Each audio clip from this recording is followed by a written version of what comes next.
El siguiente programa es apto para mayores de 18 años. Contiene escenas de sexo y violencia moderada. Con el patrocinio de Paraíso Hotel Estudios.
Indignados e indignadas de Colombia, muy buenas noches. Este es un nuevo programa de Sin Censura, esta vez dedicado a las víctimas del conflicto que nos azota, si tenemos en cuenta la última oleada, desde el 9 de abril de 1948, ya son 64 años, y son 17 presidentes de la República que no han sido capaces de devolvernos la paz.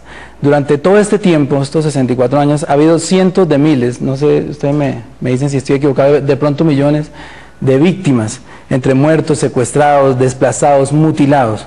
Un horror que no cesa y que tenemos que nosotros ponerle fin urgentemente por vía de la indignación nacional.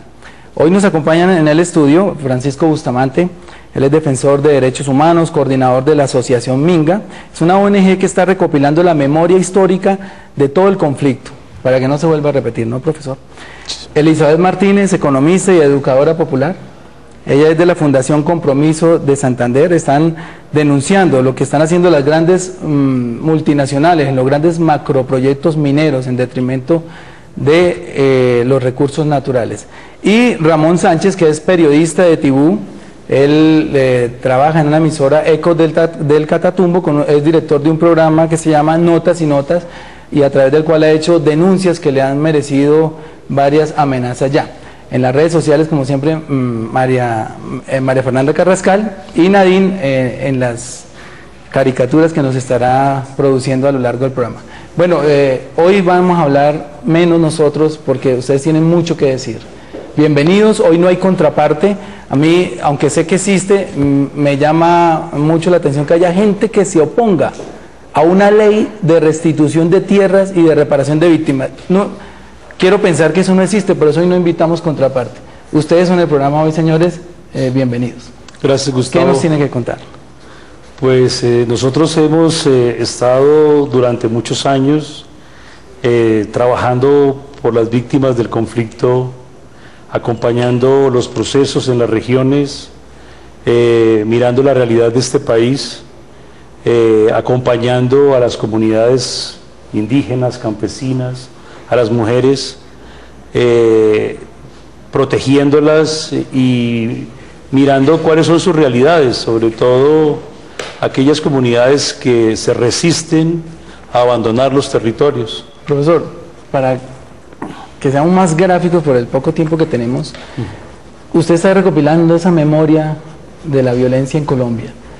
¿Qué no tenemos que repetir? ¿Qué episodios no podemos repetir? Pues tenemos que evitar al máximo continuar con esta violencia, con esta guerra, con este enfrentamiento permanente entre colombianos y evitar al máximo que la población civil sea la que esté recibiendo, digamos, las consecuencias más fuertes de este conflicto, porque no son los actores armados los que están poniendo los muertos. Las víctimas son las mujeres, los indígenas, los niños, los jóvenes, que se encuentran en unas situaciones bastante de indefensión. Elizabeth, vimos cómo en los días pasados 11 muchachos del ejército sin preparación alguna fueron acribillados por las FARC. Usted como madre, más que como educadora, como madre, ¿qué mensaje tiene? Porque, como decía el profesor, no son las grandes élites las que están viéndose perjudicadas con el conflicto. De ellas, al final del cabo, pueden salir del país el día que quieran o mantenerse con medidas de seguridad que pueden pagar. La gente indefensa es la que sufre en últimas directamente la violencia. Bueno, las mujeres hemos hecho una consigna hace mucho rato de que las mujeres no queremos parir más hijos para la guerra. Esta guerra debe terminar ya. Hay algo que decías que no se debe repetir.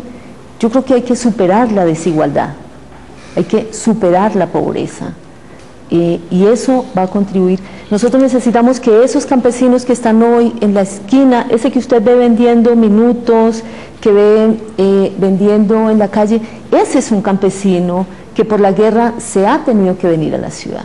Necesitamos los campesinos en el campo, produciendo. Necesitamos los campesinos aferrados a su tierra y a su territorio, defendiendo y cuidando la naturaleza, produciendo los alimentos. Ramón, ¿qué cosas ha denunciado que le han costado amenaza? Bueno, el eslogan del programa es que lo público sea público, y cuando hablamos de la inoperancia de las fuerzas militares del Estado, de la complacencia muchas veces de la Policía Nacional, de los delitos y de los delincuentes que muchas veces atentan contra la seguridad ciudadana, cuando los malos funcionarios de los entes públicos no cumplen con sus funciones, pues ahí entramos a sufrir quienes estamos en un medio y más. Yo soy comunicador popular desde hace 6 años. El programa fue cerrado en una ocasión. ¿Por qué causa? Por denunciar lo público, por un alcalde que hubo, y me lo cerró, y recurrí entonces a los comunicados. ¿Qué alcalde? ¿Cómo se llama? Bernardo Betancur Orozco, en ese tiempo. El alcalde de Tibú, Bernardo Betancur Orozco. Sí, en ese tiempo nos lo cerró. Y ahí estamos. No es fácil, y me ha tocado salir en una ambulancia acompañado otra vez de un sacerdote, volver porque estamos ahí, esa es nuestra casa, es la oportunidad. Hay grandes oportunidades en el Catatumbo, pero hay grandes desigualdades. ¿Cómo desestigmatizar a las ONG para que la gente no piense que únicamente denuncian la violencia paramilitar y no la guerrillera, profesor? Pues nosotros hacemos todo tipo de denuncia. Para nosotros todo tipo de violaciones son... Claro. Lo que pasa es que nosotros tenemos una lucha contra la impunidad. Y es claro y evidente que el tema de la impunidad en Colombia recae más sobre las fuerzas militares. Allí realmente el tema del fuero, el tema de la justicia penal militar, le ha permitido a los militares en Colombia tener unas garantías procesales que no la tienen los otros actores armados. Las cárceles de Colombia están llenas de guerrilleros que han sido detenidos en flagrancia, cometiendo delitos, han sido juzgados y han sido condenados. Pero los pocos militares que han hecho en connivencia con los paramilitares acciones y omisiones, terminan algunos, muy pocos, pagando grandes penas, sí, muchas veces, pero pero por lo regular militares de bajo rango, ¿verdad? De bajo rango, y terminan en suite de recreo en Tolemaida, como ya se denunció muchas veces, y que uno dice, pues no están pagando absolutamente nada, porque tienen tiendas, salen a melgar, hacen una cantidad de actividades que no son penas realmente. Entonces, nosotros consideramos que hay que acabar con ese tipo de impunidad, y que todos los que cometan crímenes deben pagarlos, vengan de donde vengan. Vamos con una llamada por Skype. ¿Quién nos acompaña en Skype esta noche? Buenas noches. ¿Aló? Sí, le escuchamos. Sí, buenas noches. Buenas noches. Me alegra mucho saludarlos, y bueno, este es un tema que yo considero es bastante espinoso, como quiera que en últimas al país se le están generando falsas expectativas a propósito de la ley de restitución de tierra, la ley de víctimas, y es que en términos generales uno querría ser como optimista y esperar que, por ejemplo, a la vuelta de 4 años el panorama de los despojados fuera diferente, que regresaran a sus tierras, pero la misma ley se fija un plazo de 10 años para empezar a entregar resultados de alguna manera concretos. Entonces yo creo que al país hay que hablarle muy claro sobre el particular. Creo que hay buenas intenciones, creo que la ley de restitución de tierras de víctimas la necesita el país, pero la sociedad colombiana debe sensibilizarse todavía más y entender que es prioritaria para el país, como bien lo dijera en una oportunidad el presidente Juan Manuel Santos. Lo que parece es que este tema como que se queda mucho en la retórica y hay pocos resultados, pocos hechos tangibles. Bueno, mil gracias. Creo que podemos abrir el debate sobre la ley de Nacional de Víctimas y Restitución de Tierras con esta llamada, pero primero vamos a darle paso a María Fernanda para que nos cuente qué está diciendo la gente en las redes sociales. María Fernanda. Bueno, gracias, buenas noches primero, un honor tenerlos acá y a las víctimas del Catatumbo que están detrás de cámaras. Bueno, les leo algunos. Edwin Acero dice: sin duda alguna, el programa de hoy en Sin Censura reabrirá el debate en la ciudadanía por masacres cometidas. Ultraizquierda C: los jóvenes somos víctimas del conflicto armado por el servicio militar y la poca inversión estatal en la educación pública. Procu Ordóñez dice: soldados son carne de cañón, coroneles y generales son carne de escritorios y oficinas. Sebas C. Magnate dice: Colombia, país de la polarización, si no piensas igual a mí, entonces hay que matarte.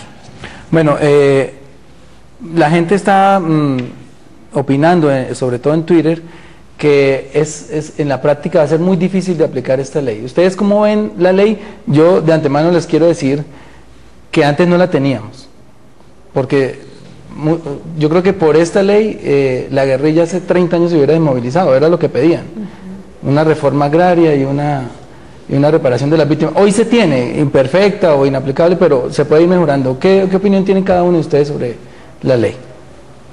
Pues sí, efectivamente este es un instrumento importante que hacía falta en Colombia. Tiene algunas debilidades, especialmente en el tema de la participación de las víctimas en la formulación de sus articulados.